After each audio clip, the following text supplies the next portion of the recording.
ओम नमो भगवते वासुदेवाय।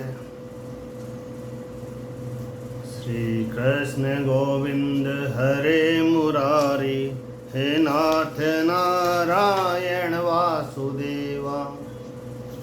श्रीमद् भागवत की कथा में आगे पंचम स्कंद में 10वें अध्याय के आगे का श्री सुखदेव जी बोले कि हे राजन, इस प्रकार रहुगण राजा के वचन सुनकर जड़ भरत जी कहने लगे कि हे वीर, तुम विद्वान होकर भी विद्वान लोगों के समान बातें करते हो, परंतु हमको जान पड़ता है कि तुम श्रेष्ठ विद्वान नहीं हो, क्योंकि तुम स्वामी भृत्यादि लौकिक व्यवहार को अम्लान मुख से सत्य कहते हो। पंडित लोग तत्व विचार करके कभी इस प्रकार से नहीं कहते। बस तत्व का विचार न करने से ही स्वामी भृत्यादि का व्यवहार प्रकट होता है, इससे वह सत्य नहीं है। हे राजन, दूसरे संसारी स्वामी भृत्यादि के व्यवहार के समान वैदिक कर्म कांड का व्यवहार भी सत्य नहीं है कि जिन सब वेद वचनों में अनेक ग्रह संबंधी यज्ञों के विस्तार विषयक विद्याओं का प्रतिपादन है, परंतु उनमें शुद्ध अर्थात हिंसादि रहित और रागादि रहित तत्ववाद प्राय निश्चय रूप से नहीं प्रकाशता, परंतु जो कर्म करे वह नारायणार्पण कर दे तो अंतकरण शुद्ध हो जाता है, और अंतकरण शुद्ध होने से परमार्थ फल रूप तत्व ज्ञान का हेतु हो जाता है। तथापि वेदांत सुने हुए किसी पुरुष की कर्म में प्रवृत्ति देखी जाती है, वह कुछ वैदिक धर्म की सत्यता प्रमाण नहीं हो सकती, क्योंकि जिस प्रकार स्वपन का सुख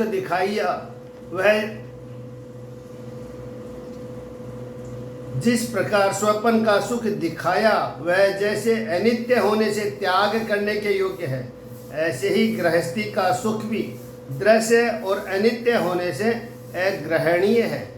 ऐसा जिसने मन में निश्चय नहीं किया, उस पुरुष को वेदांत के वाक्य यद्यपि वह तत्व ज्ञान के अर्थ बहुत श्रेष्ठ है, तो भी उसका तत्व ज्ञान नहीं दे सकते।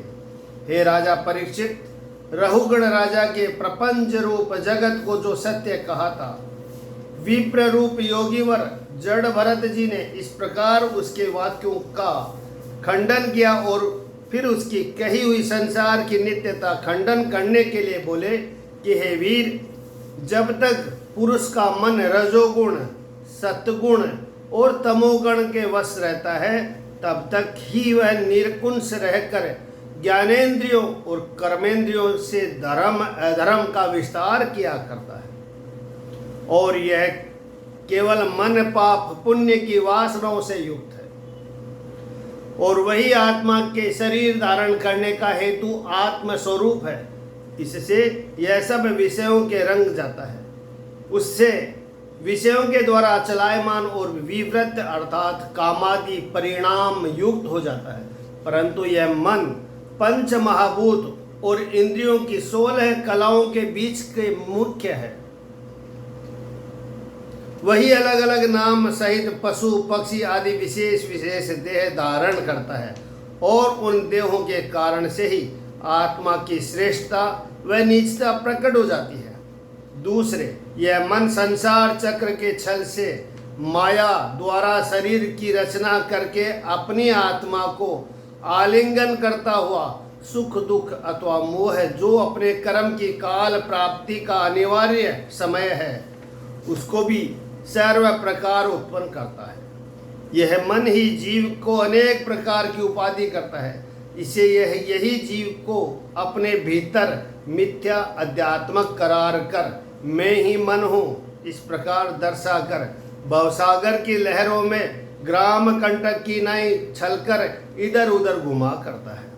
इसलिए जब तक मन रहता है, तब तक जागृत स्वपन स्वरूप व्यवहार प्रकाशमान होकर सदा क्षेत्रीय जीव का दृश्य होता है। इस कारण पंडित लोग इस मन को ही गुणों के अभिमान करने का रूप अधमता देने वाला कहते हैं, और यह भी विद्वान लोग कहते हैं कि प्राणियों को मन गुण में अनुरागी रहने से वह व्यसनी को निमित्त होता है, अर्थात जीव को जन्म मरण मरणादि का कष्ट देता है, और जब वही गुणहीन हो जाता है तब वह कल्याण को देता है।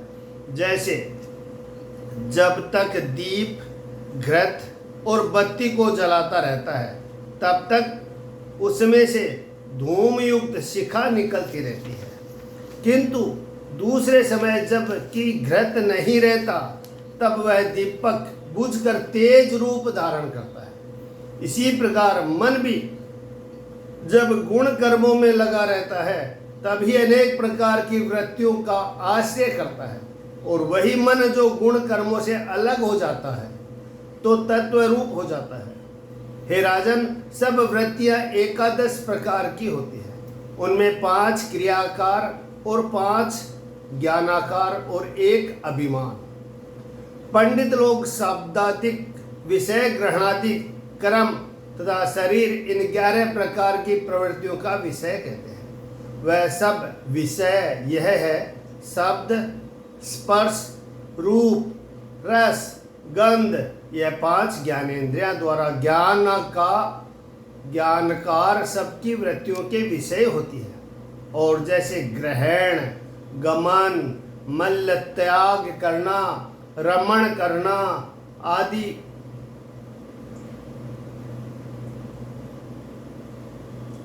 पांच विषय 5 कर्मेंद्रिया द्वारा कर्माकार सब वृत्तियों के विषय होते हैं। और शरीर 11 वृत्तियों की भूमि है। वह मेरा इस प्रकार भोगायत्न रूप से अभिमान का विषय हो जाता है। कोई कोई कहते हैं कि इसके सिवाय मूढ़जनों की 12 वृत्तियां हैं, उनमें भी यह शरीर है।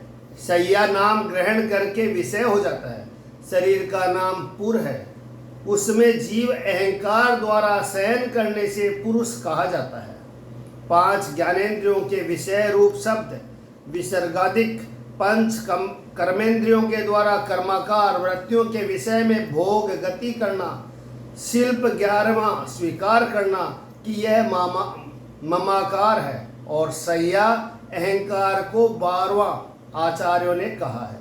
हे राजन, पहले कही हुई 11 प्रकार की वृत्तियों का विषय, स्वभाव, संस्कार, अदृष्ट और काल, इन सब के कारण से प्रथम 7 प्रकार, फिर सहस्त्र प्रकार, उसके पीछे कोटानुकोट प्रकार हो जाता है। परंतु इन सब के इस भांति से कोटि प्रकार होने पर भी यह क्षेत्रीय ऐसे होते हैं, और इसकी सतह से ही सतह प्राप्त होती है। परस्पर अथवा अपने आप से ही नहीं हो जाते मुनिजनों की माया रचित जीव, अर्थात जीवोपाधि और अविशुद्ध करता यह सब वृत्तियां उसकी माया है।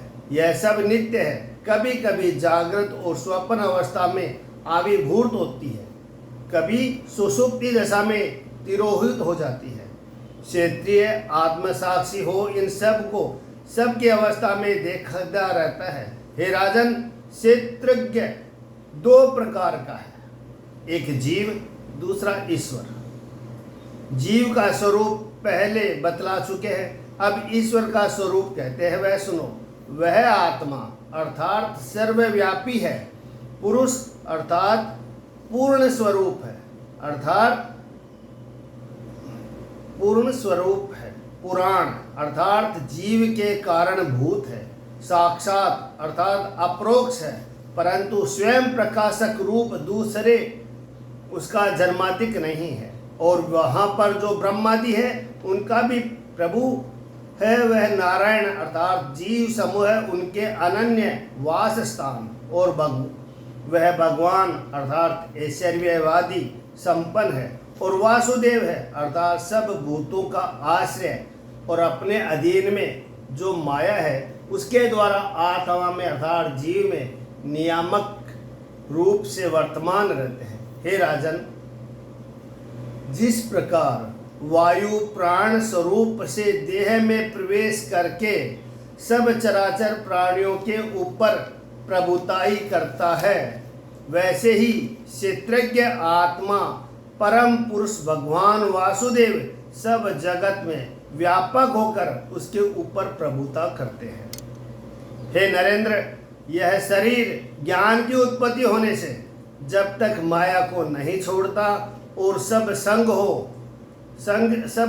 को और 6 शत्रुओं को नहीं जीत लेता और जब तक अपनी आत्मा को नहीं जान लेता तब तक संसार में इधर उधर घूमता फिरता है।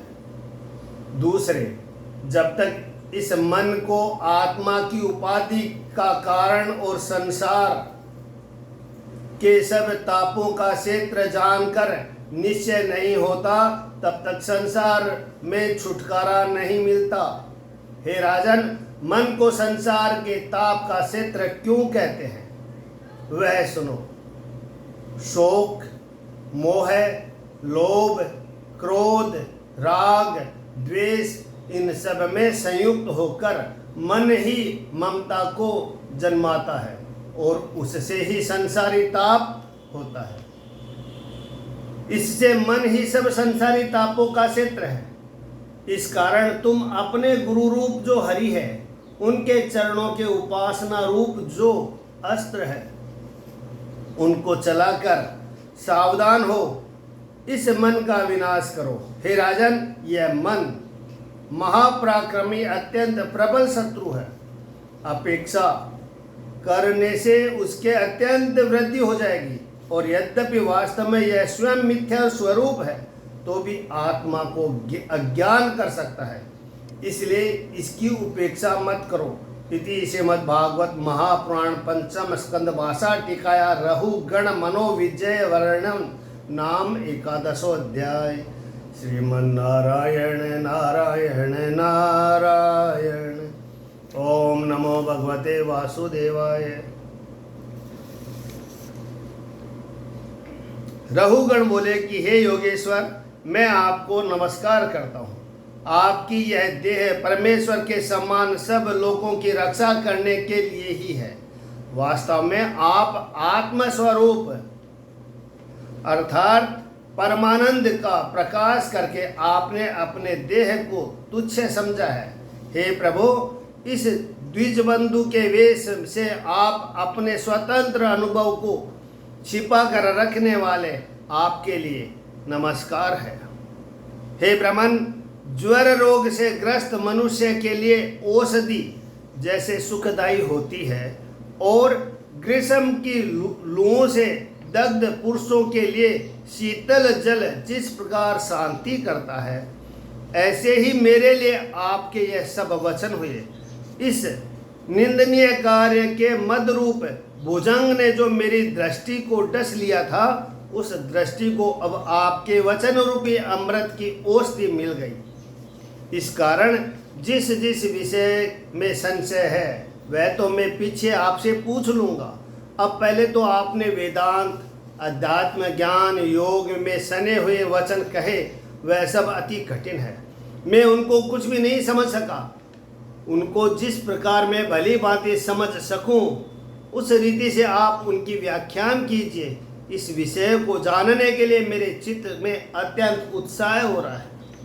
हे योगेश्वर, आपने जो कि कहा कि वह नाती क्रिया और उसका फल श्रम होना अत्याधिक प्रत्यक्ष दिखने पर भी कुछ नहीं है, अर्थात कारण होने पर भी यथार्थ रूप में तत्व विमर्शनार्थ समर्थ नहीं है। सो इस बात से मेरे मन में अत्यंत भ्रांति हो रही है। जड़ भरत जी बोले कि हे पार्थिव, वह सब पृथ्वी का विकार है। जो पदार्थ पृथ्वी से उत्पन्न हुआ है वह किसी कारण से पृथ्वी पर चलने लगता है। उसको अपने जन अथवा कहारादि नामों से प्रसिद्ध कर रखा है, और जो स्थिर वस्तु है उसको आपने मृत्तिका व पत्थर अथवा काष्ठादिक समझ लिया है। परंतु वास्तव में विचार कर देखिए तो उस जन में और पाषाण में कुछ अंतर नहीं है। पाषाण पत्थर जड़ होने के हेतु किंचन मात्र भी परिश्रम व भार आदि नहीं उठा सकता और न उसमें उठाने का सामर्थ्य है। इसी प्रकार कहार को भी भार उठाना अथवा परिश्रमाधिक कर्म समझना वृथा है। इसको भी जड़ समझना चाहिए, क्योंकि जिस वस्तु को परिश्रम होता है उसको जो सत्य निरूपण हो सकता है, तो निश्चय अपने आप को अथवा औरों को परिश्रम होना सत्य ही मान लेता, परंतु उसका सत्य होना ही असंभव है, क्योंकि अंगों के अतिरिक्त अंगों का निरूपण ही किसी प्रकार नहीं हो सकता। प्रथम यह निश्चय कीजिए कि कहार की देह में क्या क्या अंग है। देखो, जो पृथ्वी से उत्पन्न हुआ कहार है, उसके पृथ्वी पर ही पाँव है, और पाँव पर गुल्फ है, और गुल्फ पर जंगा है, और जंगाओं पर जानू, जानुओं पर सांतल, सांतलों पर मध्य देश, और मध्य देश पर छाती, और छाती पर ग्रीवा और सिर है।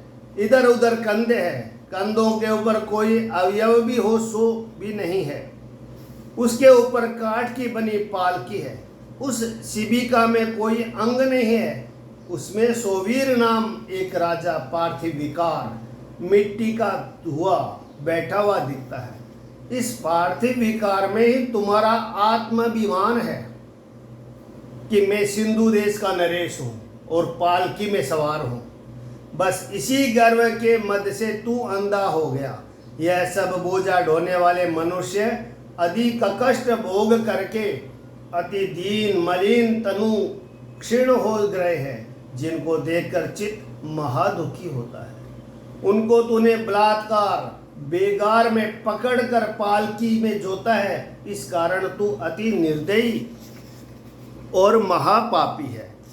इतने पर निर्लज हो सकता है कि मैं सबकी रक्षा करता हूँ, ऐसा कहकर जो तू अपनी बड़ाई करता है, यह सब मिथ्या है। तू अति दुष्ट है। विवेकी जनों की सभा में तू शोभा को नहीं पा सकता। हे राजन, ऊपर के अंगों का भार नीचे के अंगों को लगता होगा, ऐसा निश्चय नहीं होता, क्योंकि जैसा अंग वाले एक पदार्थ तथा अंगों का निरूपण नहीं हो सकता, इस बात को मैं भली प्रकार जानता हूँ। जब तक पृथ्वी से ही चराचर सब पदार्थों का नाश और उत्पत्ति होती है, तब पृथ्वी भी अलग का विकार नहीं है, नाम मात्र से अलग है, और कोई वस्तु इन सब व्यवहारों का मूल है, और अर्थ क्रिया द्वारा यह ज्ञान में आए तो तू भी इसको निश्चय कर। इस प्रकार जिसमें पृथ्वी शब्द का व्यवहार है, उसको भी मिथ्या समझना चाहिए। वह भी किसी प्रकार सत्य नहीं है, क्योंकि वह भी अपने कारणीभूत सूक्ष्म परमाणुओं में लय हो जाती है। हे राजन, इससे ऐसा मत समझो कि परमाणु सब नित्य है। हे वीर, मन से कार्य की उत्पत्ति के लिए समस्त परमाणुवादियों ने कल्पित कर लिए हैं। उनके समूह से ही अर्थात पृथ्वी इत्यादि समझने के आश्रय में ही विशेष विशेष पदार्थ रचे गए हैं। हे महाराज, यह प्रपंच भगवान की माया में मिला हुआ, इस कारण समस्त परमाणु में भी अविद्या से कल्पित हो सकता है, परंतु किसी प्रकार से यह परमाणु सत्य नहीं है। हे राजन, आत्मा में कभी छोटा, कभी बड़ा, कभी सूक्ष्म, कभी स्थूल, कभी कार्य कारण और कभी जड़ता का धर्म देखकर जो दूसरा दिख पड़ता है, वह दूसरा भी मिथ्या है। द्रव्य, स्वभाव, आशय, काल, कर्म इत्यादि यह सब मूल तत्व अविद्या प्रयुक्त है। इनको तू जान भला, फिर सत्य क्या है।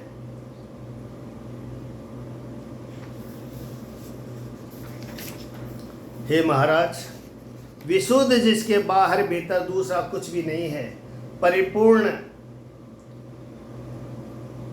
अपरिच्छिन्न और निर्विकार जो ज्ञान है, वही परमार्थ सत्य है। उसी ज्ञान का नाम भगवान शब्द है। उस ज्ञान को ही पंडित लोग वासुदेव कहते हैं। हे रहुगण, वह स्थान जहाँ पर ब्रह्म विराजमान है, महत्व पुरुषों की चरण रज की सेवा किए बिना न तो तपस्या से न वैदिक कर्म करने से, न अनादिक दान करने से, न गृहस्थ धर्म में रहकर परोपकार करने से, न वेदाभ्यास से, न अग्नि से, न सूर्य की उपासना करने से, अर्थात किसी प्रकार प्राप्त नहीं होता। इस कारण बड़े पुरुषों के चरण रज की सेवा करने से ही परब्रह्म की प्राप्ति होती है। हे राजन, महान पुरुषों में सदा ही भगवान के गुणानुवाद की चर्चा रहती है। उनके निकट विषय वार्ता का किंचित भी संबंध नहीं रहता। उसे भगवत गुणानुवाद की सदा सेवा करने से वही भगवत गुणानुवाद भगवान के प्रति मुमुक्ष जनों के श्रेष्ठ बुद्धि प्रदान करता है, अर्थात भगवत संबंधी आत्मज्ञान देता है। हे रहुगण, संसार का संग तो योग का विनाश करने वाला है। इसको मैं भली प्रकार जानता हूँ, क्योंकि मैं अपनी गति अपने नेत्रों से देख चुका हूँ। मैं पूर्व जन्म में भरत नाम का एक राजा था। प्रथम ही अनेक दर्शन और श्रवण करने से संग के निमित्त का बंधन छूट गया था। इस कारण मैं नित्य प्रति भगवान की आराधना करता था।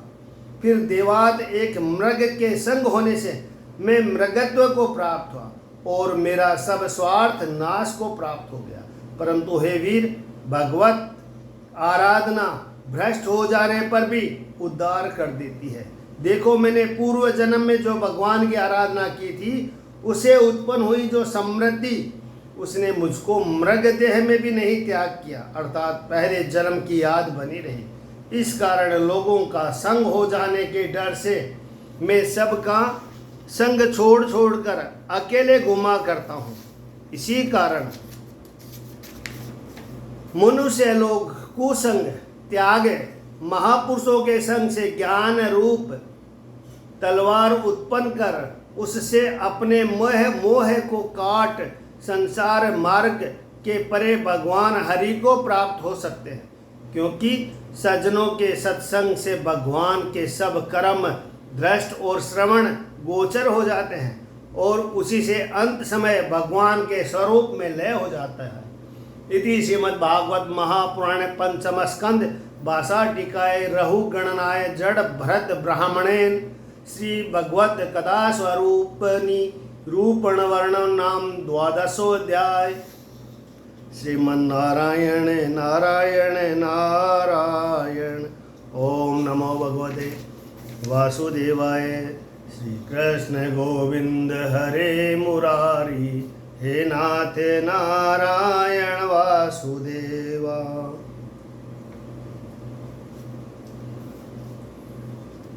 जड़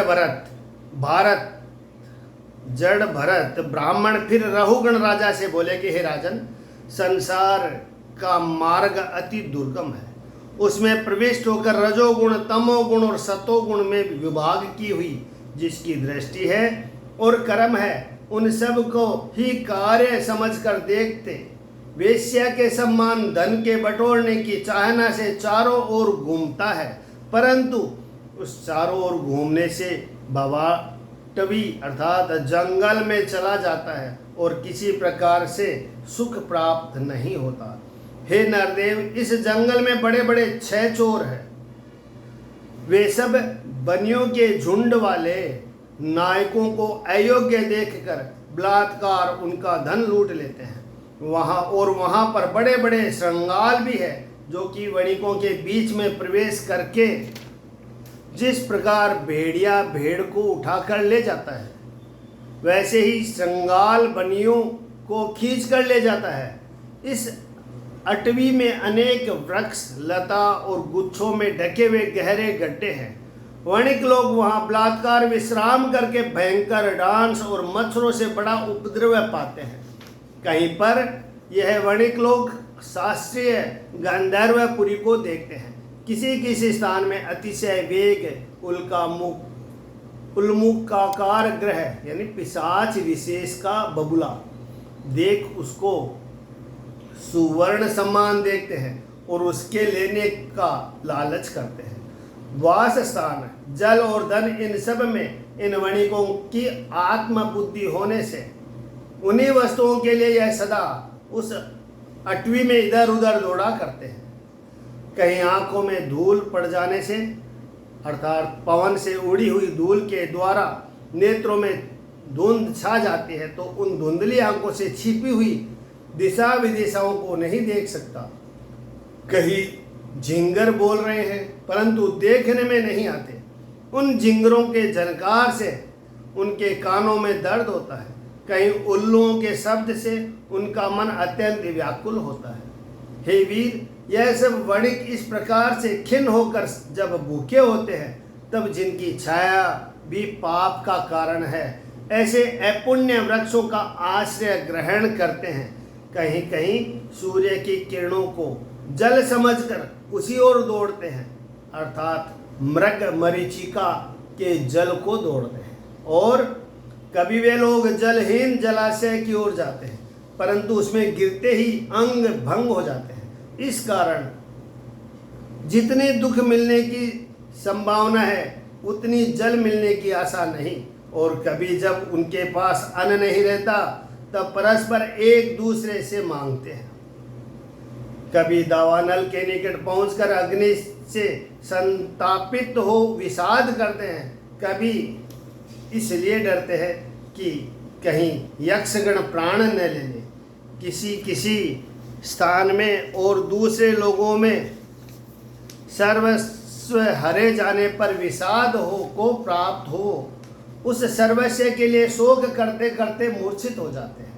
कहीं गंधर्वपुर में प्रवेश करके एक मुहूर्त भर आह्लाद किया करते हैं। कहीं कहीं चलते चलते पाँव में कांटों खोवड़ा आदि के मलने से पर्वत चढ़ने की वासना पूरी न होने से कुछ उदास से होते हैं। कहीं कहीं कोई परिवारिक पुरुष अंतर्गत जठरानल के द्वारा पीड़ित होने से भूख की ज्वाला से क्षण क्षण में लोगों के ऊपर क्रोध करते थे। कभी इस भावटवी में अजगर सर्प से ग्रसा व डसा हुआ जीव वन से में सोता है। कहीं हिंसक प्राणियों के काटने से दुख पाकर अदंता मिश्रवत कुएं में गिर पड़ता है। किसी किसी स्थान में कोई कोई वणिक शूद्र रस अर्थात सहद्र के ढूंढने को जाकर उनकी मक्खियों के द्वारा काटने से अधिक दुख पाते हैं। यदि कदाचित बड़े कष्ट से इस विषय में मान भी पाए अर्थात मधु मिल भी गया तो उसको भोग नहीं कर सकते, क्योंकि उनसे दूसरे बलवान बलात्कार से उस सहज को छीन लेते हैं। कहीं कोई लोग शीत गर्मी वायु वर्षा की रोक नहीं कर सकते और दुख सहते बैठे रहते हैं। कहीं कोई लोग लेन देन करके बहुत थोड़ा धन परस्पर से लेकर धन की ठगाई करने से विद्वेष को प्राप्त हो रहे हैं। किसी किसी स्थान पर कोई कोई लोग धनहीन होने के कारण इस अटवी में शैया आसन स्थान और विहार से रहित होकर यही वस्तु दूसरे से मांगते हैं, परंतु औरों से कामना पूर्ण नहीं होती। तब पराई वस्तु की अभिलाषा करके उसके लिए अपमान को सहते हैं। हे राजन, भवाटवी में कोई व्यक्ति परस्पर धन से और पदार्थों का अदला बदला करने के कारण दूसरों से वैर बढ़ाते हैं और कोई कोई उनके साथ परस्पर बड़े बड़े संबंध करते हैं। कोई कोई लोग बड़े बड़े परिश्रम और धन का नाश और उपद्रवों के कारण नाश को प्राप्त हो जाते हैं। हे वीर, उन सब नाश को प्राप्त हुए मनुष्यों को जहाँ पर वे मर गए वहीं छोड़कर नए जो उत्पन्न हुए उनको साथ लेकर फिर कभी वहाँ से नहीं लौटते, अर्थात जहाँ से उन्होंने चलने की आरंभ किया है वहाँ पर फिर लौटकर नहीं आते। सब वनियों के झुंड में से कोई भी अब तक इस मार्ग के द्वार को प्राप्त नहीं हुआ, अर्थात इस संसार मार्ग का पार जो योग है उसका भी नहीं पहुंच सकता। हे वीर, जो पुरुष सूर है और उन्होंने प्रधान दिक्पालक हाथियों को भी जीत लिया है, वे भी इस भवाटवी में हमारी भूमि है इस प्रकार भूमि के कारण परस्पर वैर भाव करके संग्राम स्थल में गिरकर शयन करते हैं, अर्थात मर जाते हैं। इस कारण निर्वैर सन्यासी लोग विष्णु के परम पद को प्राप्त होते हैं। वे लोग इस गति को कभी नहीं प्राप्त कर सकते। हे राजन, भवाटवी में भ्रमण करने वालों का और भी वृतांत कहता हूँ, वह तुम सुनो। कभी कोई पुरुष लता शाखाओं के आश्रय से उन पर बैठे हुए पक्षियों के कलर की ध्वनि श्रवण करने के लिए लालसा करके उसमें आसक्त होता है। कहीं पर कोई कभी कभी हरिचक्र सिंह समूह के से भीत होकर बगले, कौवे, गिद्धों से मित्रता करता है, परंतु गिद्ध अधिक से ठगे जाकर पीछे आप ही हंसों के कुल में प्रवेश करता है। पीछे उनका भी आचार व्यवहार फिर न समझकर वानरों से मेल करता है और इस जाति के खेल कूद से अपनी सब इंद्रियों को प्रसन्न करता है। परस्पर एक दूसरे का मुख देखने से मोहित होकर अब अपनी अवधि कितनी है अर्थात जीवन समय कितना है उसको भूल जाता है। कहीं कहीं कोई पुरुष पुत्र स्त्री पर स्नेह करके उनके निमित्त सब वृक्षों में अर्थात दृष्टार्थ विषयों में क्रीड़ा करने के व्यवसाय में अतिदीन हो जाता है। इस कारण अपने बंधन में विवश अर्थात परित्याग करने में असमर्थ होता है। कहीं वही पुरुष असावधानी से पर्वत की कंदरों में गिर जाता है और वहां पर हाथियों के वैसे लता पातकों को पकड़कर लटका रहता है और वह पुरुष इन विपत्तियों में किसी प्रकार छूटकर अपने संगियों के संग में पहले समान मिल सकता है, परंतु संसारी मार्ग में माया से पटका हुआ भ्रमणकारी कोई प्राणी अब तक यथार्थ तत्व नहीं जान सका। हे रहुगण, तू भी माया से इस संसारी संग में फंसा हुआ है। इस कारण अपना राज्य कार्य छोड़ छाड़ कर सब प्राणियों के साथ मित्रता कर, विषयों में से चित्त की आसक्ति को उठाकर हरि की सेवा के द्वारा तेज धार वाली तलवार हाथ में लेकर इस संसार के पार हो जा। राजा रहुगण बोला कि हे ब्राह्मण, मनुष्य जन्म सब जन्मों की अपेक्षा बहुत ही उत्तम है और हे प्रभु, यद्यपि स्वर्गीय देवादिकों की अपेक्षा यह जन्म श्रेष्ठ नहीं है, परंतु स्वर्ग में भी यदि आपके सम्मान महात्मा पुरुषों के साथ समागम न हो तो वहाँ पर देवादि जन्म प्राप्त होने से क्या लाभ। हे प्रभु, आप क्या साधारण मनुष्य है। भगवान का यश श्रवण करने और कहने से आपकी आत्मा पवित्र हो गई। इस कारण आपके चरण रेणु की निरंतर उपासना करने से पुरुष की पाप राशि दूर होकर उसको भगवान की निर्मल भक्ति प्राप्त होती है। इसमें कुछ आश्चर्य की बात नहीं है। इस बात में मुझको अपना ही दृष्टि आता है कि एक मुहूर्त भर आपका समागम होने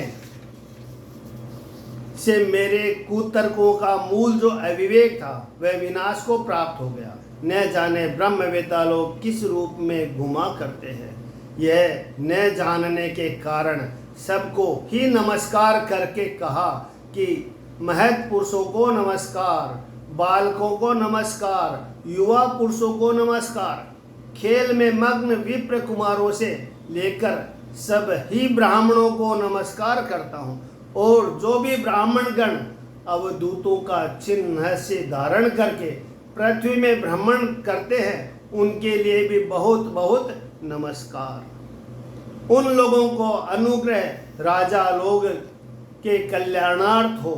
श्री सुखदेव जी बोलो कि हे उत्तरा के पुत्र परीक्षित, सिंधु देशाधिपति रहुगण राजा ने यद्यपि अपमान किया था तो भी ब्रह्म ऋषि तनय महानुभाव जड़ भरत जी ने परम करुणा से दया करके उसको ब्रह्म विज्ञान का उपदेश किया।